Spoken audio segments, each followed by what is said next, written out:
여러분 안녕하십니까. 누리PD입니다. 우리 사법부 판사들 말이죠. 지귀현 같은 그런 의인 같은 판사도 있습니다만 그야말로 도저히 대한민국 헌법이 수용할 수 없는 이상한 판사들이 너무도 많습니다. 뭐 우리 법 연구회, 국제인권법 연구회 꼭 그것만이 다가 아니에요.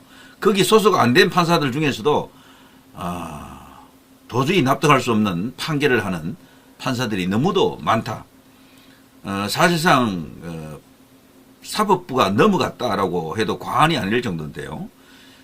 그런 반면에 이제 지귀현 판사 같은 경우에는 윤 대통령을 구속 석방을 시켰고요.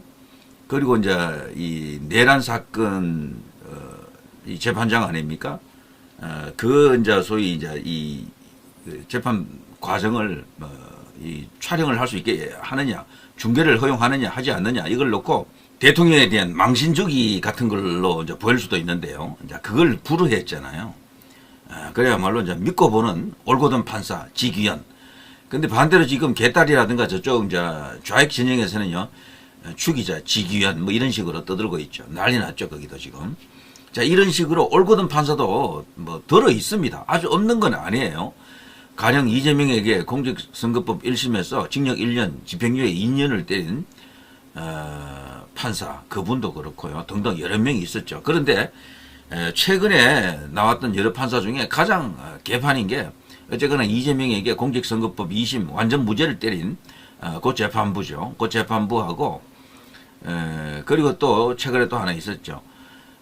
김만배 이 대장동 관련해 가지고 1심은 유죄였었거든요. 그런데 2심에 가서는 돌연 무죄를 때려버렸습니다. 판사들 사이에서도 이게 너무도 이게 왔다 갔다 하는 판결이 나오니까 이제 이 재판부를 이 이제 판사들을 우리 국민들이 과연 신뢰할 수 있겠느냐라는 거죠. 이해가 되십니까? 이재명이 이제 연루된 많은 그 범죄 혐의 중에 가장 먼저 이렇게 드러났고 규모도 크고 가장 완벽하고 확실하다고 생각하는 것이 바로 이 대장동 사건 아닙니까? 이거는 어마어마한 액수가 들어가 있기 때문에 당군 이래 최대 도둑이다. 뭐 이런 어떤 평까지 들었고요. 흔히 하는 말로 대장동 저수지라는 말도 여기서 나왔잖아요. 그런데 여기 핵심 주범 바로 밑에 급으로 이제 평가되는 이재명 쪽에서는 뭐 이 사람이 다 했다라고 떠들고 있지만 그런데 이제 이재명이 오히려 이 사람을 부렸다라고 보는 그런 시각에서는 이 사람은 종범인 거죠. 어떻게 보면은. 그런데 이 사람이 말이죠. 김만배가 무죄 판결이 나왔죠. 무죄 판결. 와, 2심에서. 그런데 놀랍게도 이 2심에 무죄를 준 판사가 윤 대통령이 탄핵될 때 SNS에다가요. 그날이 왔다. 기뻐하라. 이런 식의 글을 올렸다라는 것 아닙니까? 이건 이미 다 알려진 이야기인데요. 여기 보시면 박정훈 국민의힘 의원이 이걸 폭로를 했는데요. 화천대유 대주주 김만배에게 2심에서 무죄를 선고한 판사가 SNS에 윤 대통령이 탄핵 선고되자마자 기뻐하라라는 취지의 글을 올렸다. 박광서 판사라고 하는데요. 그분이 드디어 사라졌다. 기뻐하라 이런 내용의 글. 짤막한 글이지만 이게 무엇을 말하는지 다 나오는 거죠. 이런 판사들이 많습니다. 서부지방법원에서도 대통령을 체포 구속시킨 그 여성 판사 있잖아요. 이름을 내가 지금 갑자기 기억을 못 하겠는데 그 판사도 요로 비슷한 어떤 SNS를 과거에 올린 적이 많다. 이런 게 이제 알려졌었고요. 자, 이런 인간들입니다. 이런 인간들이 지금 판사라고 지금 법복을 입고 대한민국을 유린하고 있다. 이런 생각이 드는데요. 이 대장동 사건, 이재명 대선 7일 전에도 대장동 재판을 받는다. 법원에서는 이미 많이 빠졌기 때문에 더 이상 봐줄 수 없다라고 합니다만, 그렇지만 최근에 대장동 관련해서 이 사람을 정인으로 이제 부르는 것을 포기했다. 이제 더 이상 시도하지 않겠다라고 해서 또다시 지금 빈축을 사고 있죠. 짜고 치는 게 아닌가? 이재명을 또 지금 봐주려고 하나? 이런 어떤 의심이 드는 속에서 요 있잖아요. 여기 이재명 대장동 재판 정인 5번 불출석 법원 더는 소환하지 않겠습니다. 마음껏 대선 치르세요. 이렇게 보인다고요. 이게 어떻게 보면은. 자, 5년 전 대장동 50억 클럽 권순일이 구한 이재명, 그 판례 가져다 무죄라니. 그리고 이재명은요, 전생에 이 법관들을 위해서 뭘 큰 공을 세웠습니까? 왜 이렇게 고비고비마다 법관들이, 판사들이 이재명을 살려줍니까? 이게 납득이 안 되는 것이다. 이 야권에 있는 인물들 중에서도요, 뭐 한명숙이라든가 등등 해서 법원에서 전부 이렇게 사법처리 대부분 또 됐습니다. 대부분은. 문재인은 아직 뭐 수사조사도 안 받았으니까 뭐 그건 그렇다 치더라도 이 이재명만큼은 예외다라고 이제 보는 거죠. 박지원이도 과거 유죄 입증이 돼가지고 감옥에도 갔었고 다 그런 식으로 야권에서도요, 법망을 피하지 못하고 대부분은 감옥에 많이 갔습니다. 그런데 이 이재명만큼은 역대 그 어떤 그 범죄 혐의자들보다도 많은 혐의도 갖고 있고, 그리고 범죄의 질이 굉장히 악하잖아요.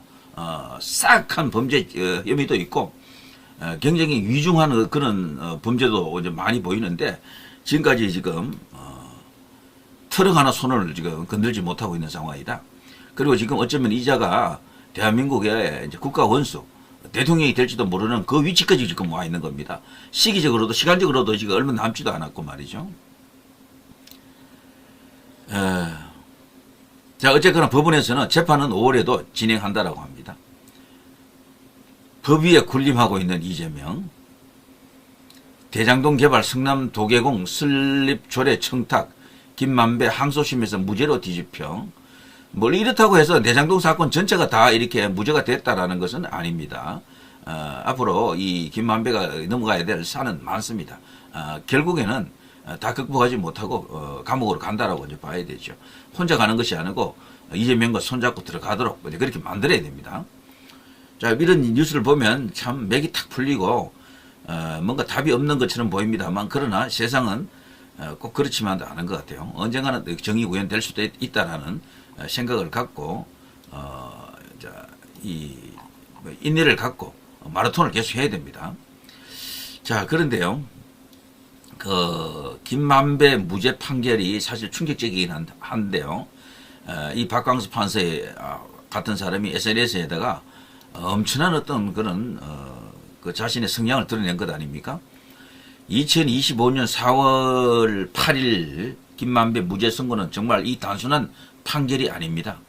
서울 고등법원 형사 2-3부 박광서, 이 이름 석자를 우리가 기억합니다. 1심에서는 징역 2년 6월 선고된 엄청난 이게 중범죄로 지금 보이는데, 뇌물 공여 혐의가 인정이 됐거든요. 이것이 돌연 2심에서는 뇌물 제공 및 부정 청탁 인정이 안 된다라면서 무죄를 선고해버렸다. 이 극단적인 판결 전환의 중심에는 재판정의 정치적 중립성 훼손 논란이 당연히 따를 수밖에 없겠죠. 이 박광수 판사라는 사람, 이 사람 법복 입은 정치인이 과연 이럴 수가 있는가? 이 사건을 요약해 보면요, 2012년으로 거슬러 올라갑니다. 김만배가 성남시 의회 의장 최윤길이라는 사람이 있습니다. 그 사람에게 성남도시개발공사 설립 조례안 통과 청탁을 합니다.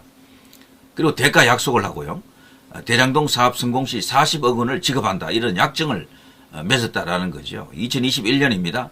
실제로 최윤길에게 8천만 원을 지급합니다. 그리고 1심 재판부는 이 과정이 명백한 뇌물 및 부정청탁이라고 보았고요. 2심은 절차상 정당한 의결이며 뇌물 의도가 확인되지 않는다라고 완전히 180도 다른 판결을 합니다. 여기에 대해서 일반적으로 이제 상식적 판단 혹은 법조계 반응을 보게 되면 일사부재의 원칙을 어기고 통과된 조례안은 부정한 진행의 대표 사례다. 이 판결은 사실상 공소기각 수준이다. 사법부의 판단이 아니라 정치의 개입이다. 이렇게 이제 보는 시각이 많습니다. 이건 판결이 아니라 정치질이다. 뭔가 이렇게 작당을 했다. 뭔가 공작을 벌였다. 이렇게 의심이 든다라는 거죠. 우리는요, 지금 현재 우리법 연구회, 국제임금법 연구회 같은 이런 사법부의 특정한 어떤 이념 편향이랄까, 이런 카르텔에 물든 사법부의 편향성을 놓고 아주 엄청난 내홍을 겪고 있습니다. 이거 해결 없으면 대한민국은 우리가 알던 그 대한민국이 더 이상 아닙니다. 모든 정쟁이랄까 큰 어떤 국가적 대사를 마지막으로 심판하는 데가 사법부기 때문에 여기서 이게 뒤틀려 있으면은 뭘 해도 안 됩니다. 자, 김만배 항소심에 함께 참여한 김민기 판사, 이 사람이 배석 판사인데요. 이 사람 또한 우리 법 연구의 핵심 인물로 알려져 있죠. 핵심 인물. 자, 이것은 과거 문재인 김명수 체제 하에서 사법 인사 정책에 대한 편향성 비판과 연결되고요. 여러 가지 이제 의혹을 이렇게 만들어냅니다. 무엇보다 더 정치적 판결을 위한 인사 배치가 지금 의도적으로 이루어졌다. 이재명이라든가 이런 어떤 정치적 어떤 배려가 필요한, 그들 입장에서는 정치적 고려가 필요한 그런 재판에서는 특정한 성향의 판사들을 의도적으로 배치하고 있다. 그걸 배치하는 권한이 사실 법원 행정처 그리고 그 이하에는 재판장, 지방법원장, 고등법원장, 이 법원장들에게 있거든요. 이런 어떤 인사 배치에 있어서 이미 뭔가 짜여놓은 어떤 틀이 있다라는 거죠. 그리고 이재명 관련 재판에서 반복되는 무죄 선고가 터지는 것도 그 구조적인 그 틀에서 기인한다. 그러니까 사법부 내에 어떤 이념 편향에 의한 카르텔이 분명히 존재한다라는 것을 입증해 주는 것이다. 이런 이야기고요. 정치 성향이 판결을 결정한다. 이런 이야기입니다. 사법부의 마지막 희망 하나 남아있죠. 이재명의 선거법 위반, 바로 대법원 재판 상고심입니다. 이것만큼은 정말 제대로 되기를 바라는 마음 간절합니다. 요건 제가 다른 이슈로 이제 보고요. 한 번 더 이재명의 파기 재판이 과연 가능한가? 이 나라를 구할 수 있는 마지막 기회가 사법부에 지금 주어져 있습니다. 윤석열 대통령이 그랬죠. 탄핵 재판, 탄핵 선고 이 재판 있기 전에 법원에 마지막으로 기회를 준다 그랬잖아요. 마지막으로 잘못을 시정하고 뭔가를 바로잡을 수 있는 기회를 준다라고 했던 게 윤석열 대통령 변호인단의 정말 무서운 일갈이었습니다. 저는 그것이 아직도 유효하리라고 보고요. 그 마지막 기회가 바로 이재명의 공직선거법 3심 대법원 재판이 아닌가. 거기서요 파기환송이나 파기이송 이런 걸 하지 말고 파기 재판을 통해서 그냥 끝장을 봐야 된다. 이런 이야기죠. 그게 설사 대선 운동 중에 선거 기간이라도요 해도 돼요. 선거보다도 더 중요합니다. 그게 어떻게 보면은. 그래서 말이죠. 이재명이라는 인간을 이 나라의 이제 국정을 책임질 수 있는 국군 통수권자가 될 수 있는 그걸 끊어야 됩니다. 그걸 할 수 있는 곳은 오로지 지금 대법원이다. 조희대 대법원장에게 모든 게 걸려 있습니다. 자, 누리 PD 김준희였습니다.